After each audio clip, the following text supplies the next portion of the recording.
Welcome to the Oasis. My name's Mike, and today I'm going to be reviewing Blind on the Oculus Rift.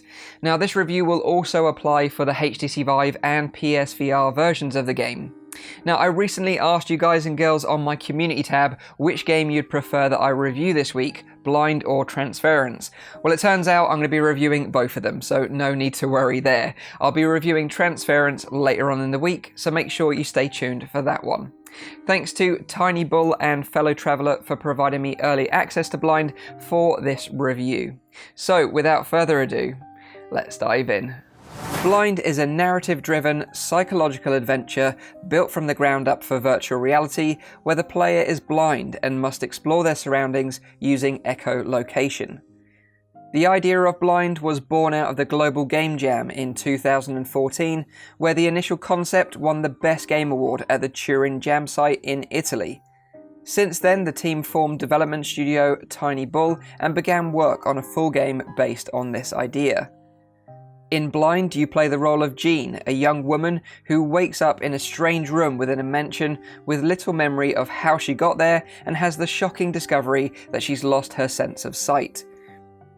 You must use echolocation, using noises to send out sound waves into the world, and these sound waves reveal the outlines of objects and rooms, enabling the player to navigate, solve puzzles, and uncover the mystery of what the heck is going on in this strange mansion.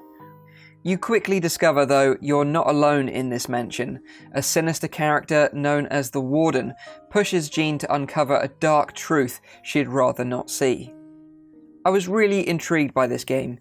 As you'll know if you follow the channel, I love puzzle games in virtual reality, and I really liked the look of the art style of this one. Some of the smarter puzzle designs within the game mostly revolve around the use of sound, which makes sense as you're blind after all. For example, there's a clock where the puzzle requires you to set the right time. Now, you only know the right time by listening to audio tapes which are scattered around the room and hearing the chimes of the clock in the background of those tapes. After a short time into the game, you're provided with a cane that you can use to hit the ground to make navigation around the mansion a little easier. However, in the later stages of the game, this gets taken away and the game just becomes frustrating. You'll be tasked with finding items in dark rooms where you'll be colliding with objects that are on the floor that you just simply can't see. Your cane has been taken away and there's little objects around the rooms to pick up and interact with to activate the echolocation. It's literally as fun as finding a needle in a haystack whilst wearing a blindfold. I really wish an echolocation system similar to that of Stifled had been used in this game, where you can use your own voice in the microphone to make noise to reveal the world around you. At least then, my screams of frustration would have allowed me to see what I needed to do next. To top it off, after investing 4.5 hours into this game, I came across a section with such poor AI and level design, I just couldn't progress any further. The experience became so infuriating, I simply didn't care for the story anymore and would just rather stop playing the game. Although I admire what has been achieved with such a small team, the frustrating level design sucked all the joy out of playing this game. I can't recommend you check out Blind even if you're a massive puzzle game fan.